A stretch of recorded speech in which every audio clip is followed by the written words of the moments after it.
Hello Orchid friends, welcome back to my channel.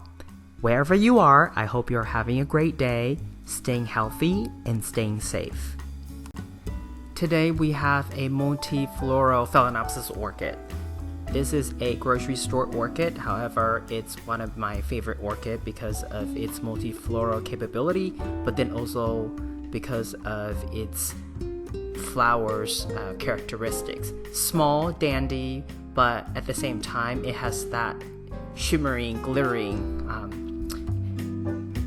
characteristics on the flowers when enough light is shining on the flower. So this orchid is currently in a no drainage hole moss setup. I kept its older spike from previous bloom cycle just to see how long it would take for this orchid to decide to abort the older flower spike, and it actually stayed green. This flower spike stayed green for a long time, and eventually I just decided that it's time for it to go because the way that it grew out toward the light source was just taking a lot of too much horizontal space. So I decided to get rid of it at some point. You'll see that later. And the new flower spike is the spike that gave us flower this time around. I did decide to stake this newer flower spike because I really don't want it to grow toward the light source too much, because at that time where this orchid was, there were a lot of different orchids, and I just don't want the flower spike to take up too much of space, because during the handling and moving around, especially when I am watering my orchids, sometimes I do knock them off from time to time, and I really try to avoid that as much as possible going forward. This flower, even though it's multifloral, this time around it's not. It didn't have as many flower as previous blooms 2-3 cycles, and the reason I think the biggest reason that is I believe it needs more nutrients. And many of you know I only use quarter strength, 25% recommended dosage for all my orchids. And for the ones that are about to bloom, I don't fertilize them, so I only give those pure water. So that means the rest of them, they receive quarter strength, and I think this orchid really just need a little bit more. And so I'm still debating if I should do that, because I don't have that many orchids that really need more than quarter strength to perform well. So that also means I have to do special watering. And here is just to give you some idea on how I drain this orchid. I mean, there are a couple ways that you can water orchid in this setup. One is you give it specific amount based on experience, but then also the other way is like this. You soak this orchid so well that you remove the excess water by putting it upside down, and then at the bottom of the rack I basically put a container to collect the water. And then after that, I can simply take the water out and dump it out in the garden or for other plants outdoors. This orchid doesn't have any fragrance, but I really like the way that the flowers look. It's white creamy background, but then you can see a little of the yellow in the center, and then at certain light angle you actually would see a little bit of pink in the background as well. So it's not exactly the traditional white Phalaenopsis orchid color. It's white with a little bit of pink, a little bit of yellow, and a little bit of shimmering or glittering. Okay, so another interesting thing about this orchid is, well, I talked about the flower spike.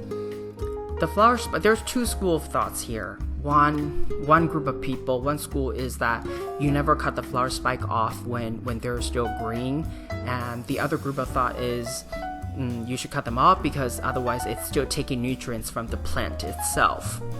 And I'm more the former school of thought.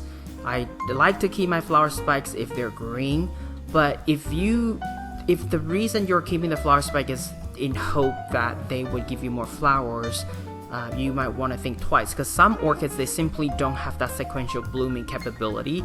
So keeping the flower spike is not always going to give you extra blooming cycle.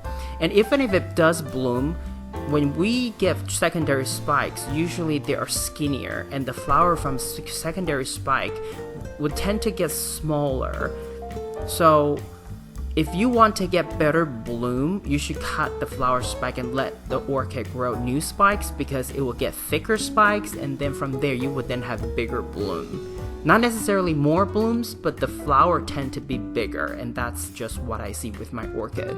So for flowers that, even flowers with sequential blooming capability, I'm not talking about species orchid, I'm talking about regular grocery store flowers that may have the ability to continue to elongate and bloom from the tip of the flower spike, you might want to reconsider keeping the spike. For the past year, I did a couple experiments with a few orchids, and I cut their spike off, and when their new flower spike emerge, they tend to have much better bloom size. So just want to put that out there for your consideration. Another type of question I get a lot when I talk about orchids in moss no drainage hole setup like this is, how do you fertilize?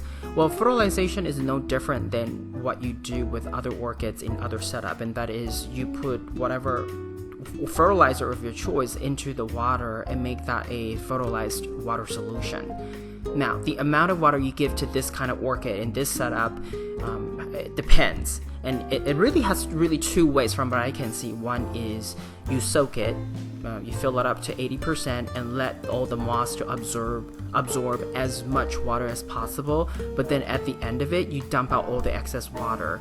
And it may take a little bit of patience for the water to finish dripping, but what I had done is I put a bucket underneath it and then put this orchid on a level of my rack and upside down, and just let the water drain freely into the bucket, and I don't have to wait for it. I can go do something else.